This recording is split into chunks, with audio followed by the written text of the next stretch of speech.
Hi everybody, it's Amar from JP Mortgages. I work alongside John Phillips, and today we're going to have a little discussion about first-time buyers. How you doing, John? Are you Good, okay? thanks. So as you know, I'm a first-time buyer myself, and I'm looking to buy property very, very soon. What do you think the current situation is like for first-time buyers? Great question. At the moment, we still have 95% mortgages available Yeah, for first-time buyers.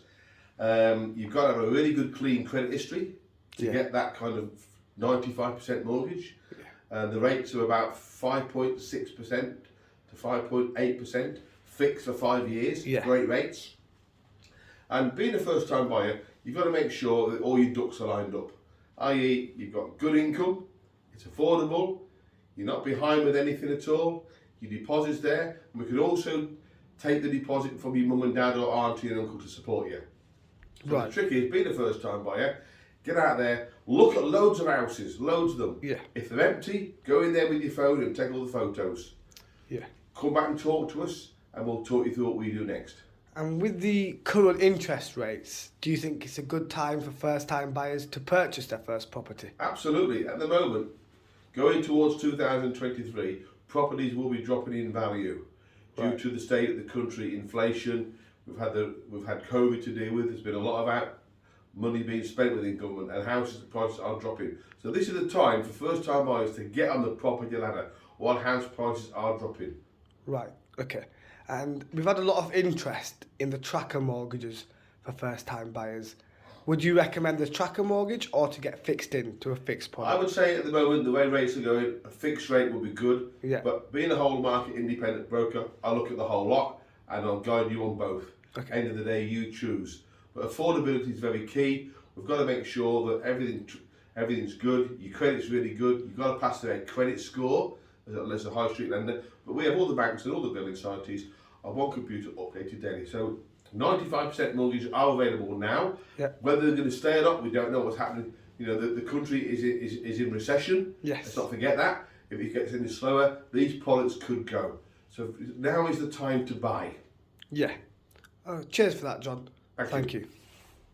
Hi there, it's Amar from JP Mortgages, and today I'll be asking John some questions on existing home owners. How are you doing, John? Good, thank you. Yeah, all good. Yeah, good.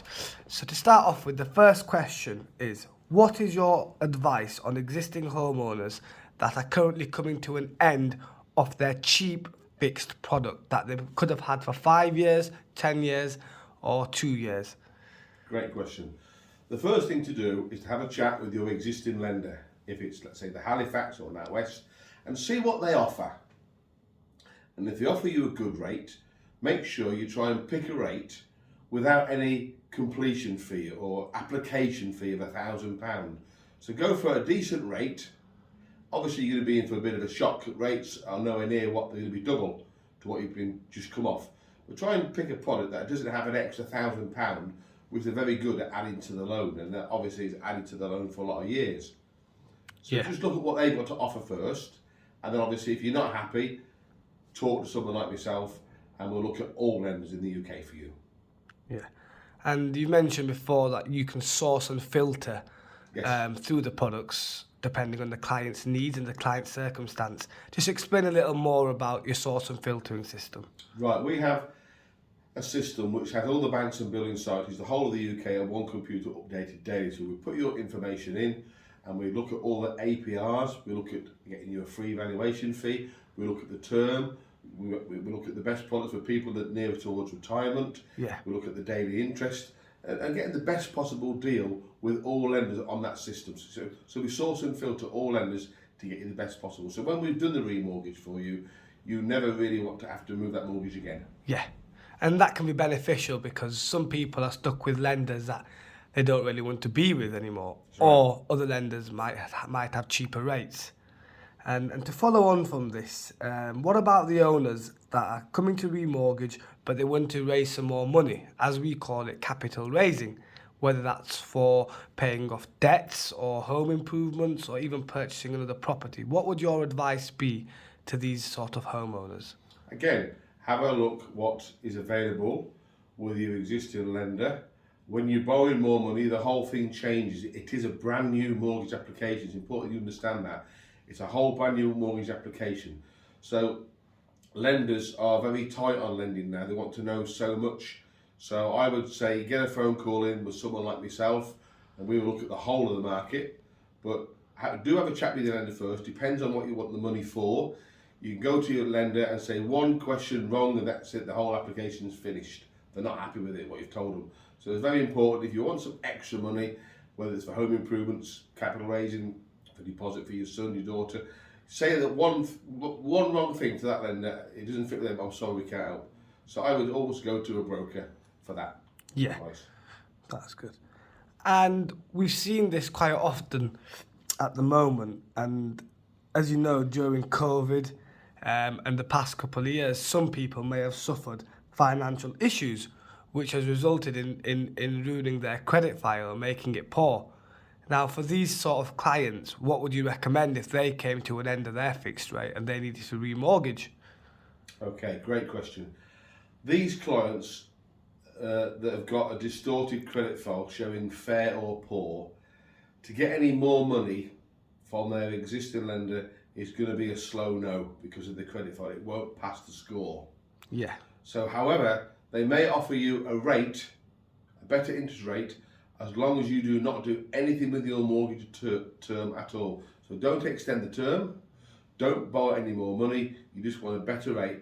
They will give you a better rate. But if you want to extend the term, borrow some more money, that mortgage will fail with that lender and will have to go to a specialist lender to get you the additional money. Right. Thanks for that, John. Cheers. No problem. Hi there, everyone. It's Amar from JP Mortgages. I work alongside John Phillips. How are you doing today, John? Good, thank you. Yeah. So today we're going to discuss estate agents and what your view is on people that are buying property in general with estate agents, whether that's semi-commercial, commercial, or residential. How do you think the estate agents are in today's market? Okay, good question. In a nutshell, I see them poor across the board. They don't produce a great service. And let me give you an idea, an opinion about that. So in general, people, first-time buyers, they go and view a house today. It's on the market for 160,000. They want it, they viewed it. They get out to do the viewing. Who's there meeting them from the estate agent? The mortgage broker. He's trying to jump on them straight away and sell them a mortgage, which they know nothing at all about. And with estate agents, mortgage brokers, they're very limited. They have maybe half a dozen lenders that they use. So if something is wrong with one application, they're stuck. They don't know the bigger market. But in general, they go out, they like the house, they put the offer in. Then the estate agent turns around and says, the house has only been on the market for 2 weeks. We want offers over the asking price. Now, everybody knows the country's in recession. At the moment, the economy is not strong enough for estate agents to say to a brand new client wanting to buy a house, we want offers over the asking price. The house already at the asking price is at top money, and they're playing, getting all these people, 10, 15, 18, 19 people after the one house, and they get them to the where they want them. Yeah. And they, in general, they play them about. Right. And how would you compare that to buying a property through a private sale? Well, a private sale, you found the property through a friend of a friend, or unfortunately someone's passed away, it's a probate property. Then you just approach a broker or a lender to sort the money out. There's no estate agent playing you about saying we want another offer. We can't do the viewing, or if you don't do your mortgage with us, you're not having it. You just go and get the money. It's straightforward. You get their solicitor's details, give it to your broker, and away you go. Perfect.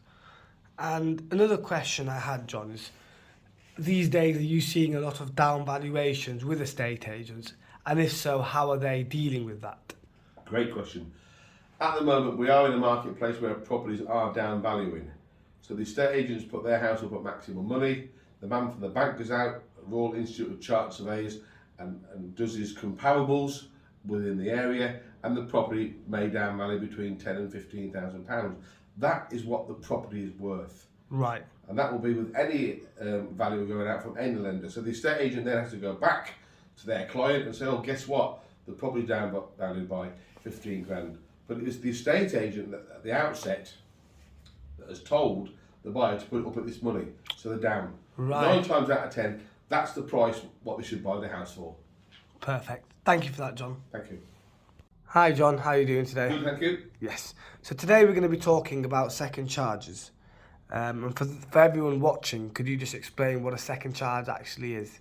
Yeah, a second charge is another mortgage on top of your existing mortgage. So as an example, if you have a mortgage with a Halifax and you've got a fixed rate and you're tied in, and there's big penalties to come out, your mortgage stays where it is, but your house is worth 400,000.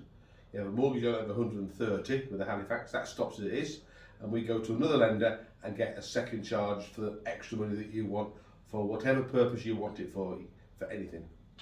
Perfect. Now, a lot of people actually look at second charges as being a negative thing.